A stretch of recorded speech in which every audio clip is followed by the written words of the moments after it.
Hello guys, Operator7 here, bringing you the video review of the WADSN, if I say it right, I'm not sure really, WML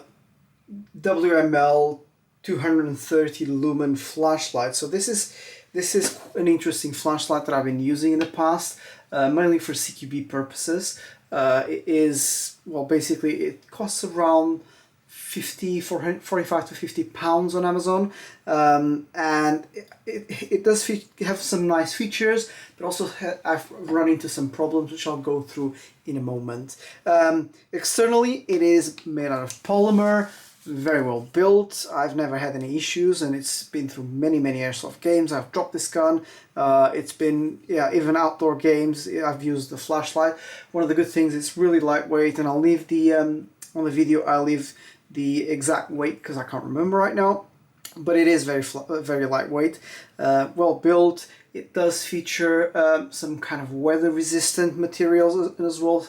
It does have an O-ring to protect the electronics. In terms of other features, it's really easy to replace the battery. You just unscrew this cap here, and the battery comes out.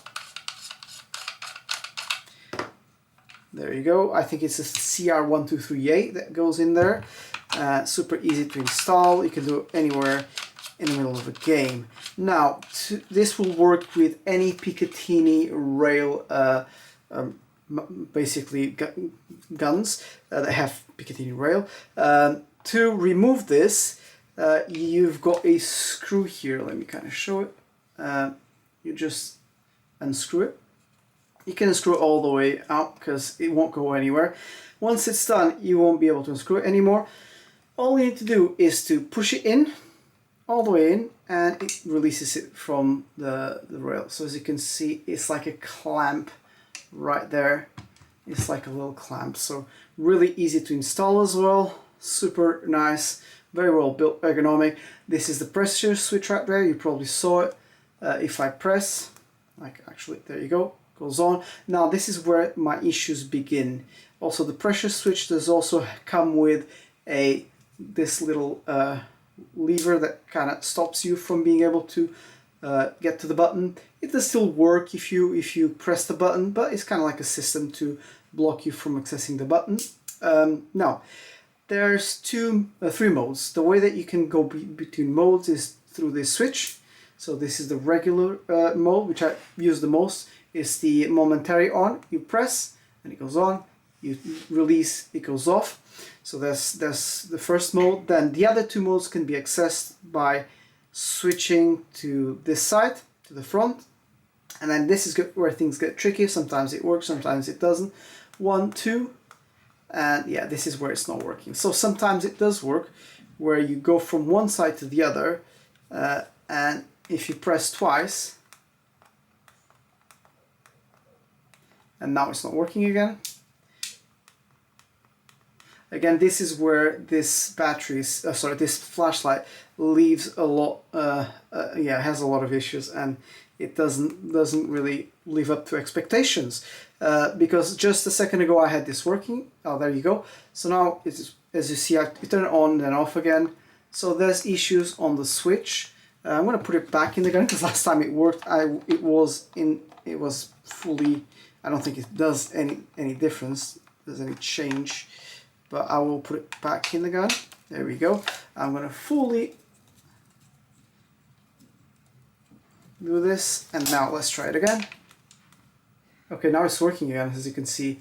It might be so that it needs to be fully clamped in, but as you can see, the light just went really low, and this is a brand new battery, as you can see. So now, if I press it once and again, this is always on. 2 times and it goes strobe. So this is how it's supposed to work properly and normally. But this time around, 1, 2, and then it goes to strobe. 1, 1, it goes into into always on. Again, this is my main issue with this flashlight. It is the fact that it's unreliable when you switch modes, specifically for the strobe and the always on mode. When it's on the momentarily on, it always works, so that's quite good. It always works, but when you switch modes down to the strobe as well, the always on, sometimes it doesn't work. So I mean, if you are able to live with, you know, your flashlight failing on you mid-game, and you're happy with that, I think this is okay to have. I'm not entirely happy about my purchase. I don't think it's worthwhile the 45 to 50 pounds that I paid for it, but I still like it. I don't think I'm going to sell it. I'm going to keep it. I like the look. It's not very heavy. I can run with it on any games. But I'll probably soon be looking for an upgrade.